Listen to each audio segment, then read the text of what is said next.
Since the first night of the holy month, Palestinians have been protesting against the closure.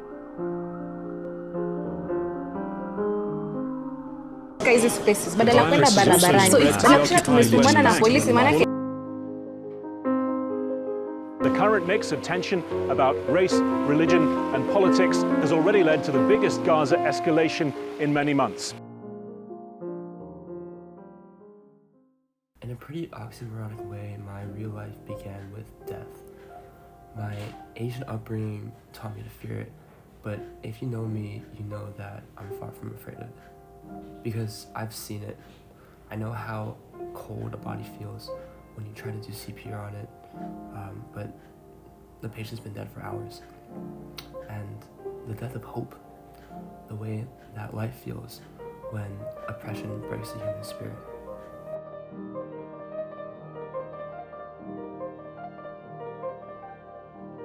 I worked on an ambulance for about a year before I went to Israel-Palestine, and my mind had already been normalized to the concept of people dying.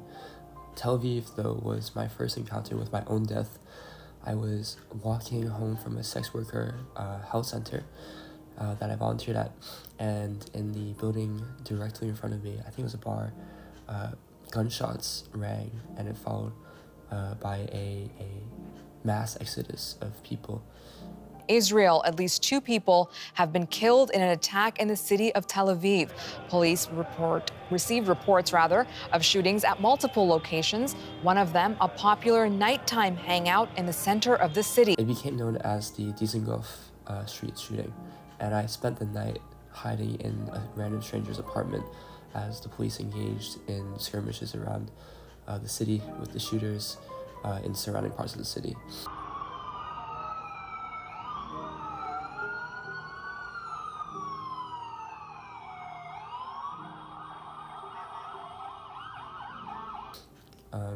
Those experiences on the ambulance and coming to terms with my own mortality made me really see how life was cyclic, a slow dance of life that sways between its 2 lovers, life and death.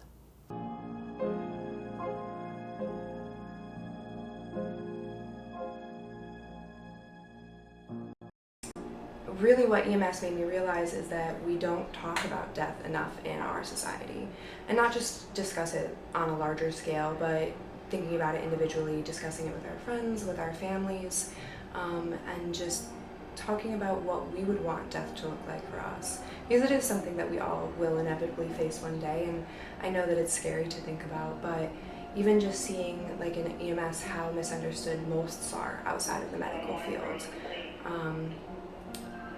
I think that would be what EMS showed me the most about life and death.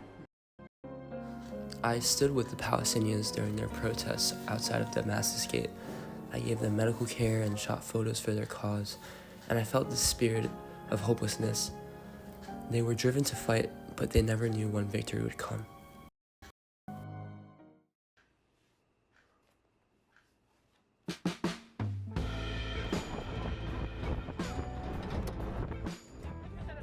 I came to Kenya with a mission.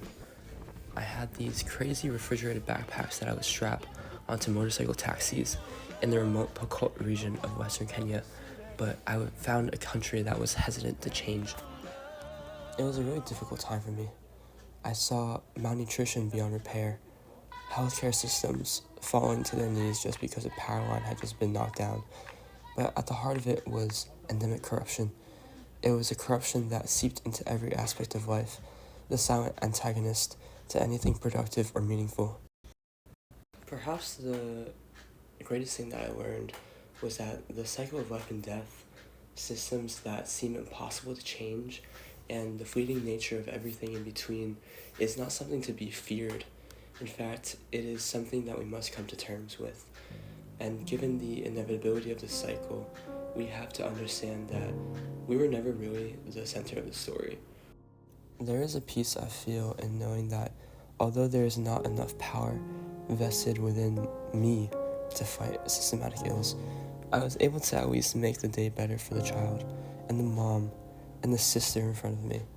Because in front of me, one life changed is enough. And perhaps There is some hope in a life that sacrifices for something greater, even if it feels cyclic and meaningless in its individuality.